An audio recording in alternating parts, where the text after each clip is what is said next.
What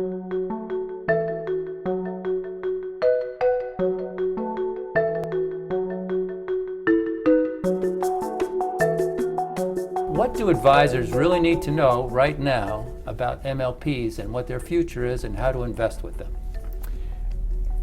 I'm guessing advisors at this point are pretty scared off by MLPs given the performance that we've witnessed over the last 15 months. Nevertheless, I would tell advisors to take another look at them. I think the space is reaching a point where it's getting pretty interesting. Certainly from a valuation point of view, MLPs look cheap on versus historical on almost any metric that you look at.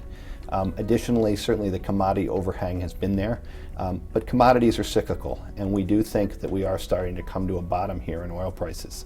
And I think it's important for advisors to look back at what oil prices have done the last 3 times that they've crashed more than 50% like they have this time, that in all cases oil has always rallied back.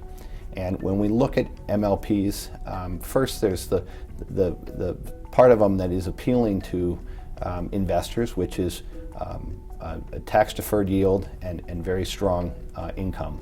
And that should be appealing, especially in what continues to be a very low-rate interest environment. I think the other thing about MLPs is their leverage to the U.S. or North American energy renaissance. We've all heard about the shale revolution and the incredible increases in production that we've seen in the U.S. And admittedly, some of that production is now falling as the oil market's supply and demand balance needs to come back in check. However, as we look for the long term, we are seeing big increases in the demand for oil. And someone is going to have to, over the next 3, 4, 5, 10 years, meet those increases in demand. And right now, the U.S. is ideally positioned to do that. Even though we've heard a lot about OPEC and about OPEC production, OPEC is really running with very little spare capacity at this point.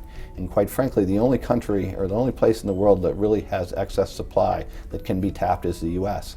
So as we look out the next 3 to 5 years, we do think there's going to be increasing demand for U.S. oil, and this will inevitably benefit the MLPs as we need more infrastructure growth to support that higher production.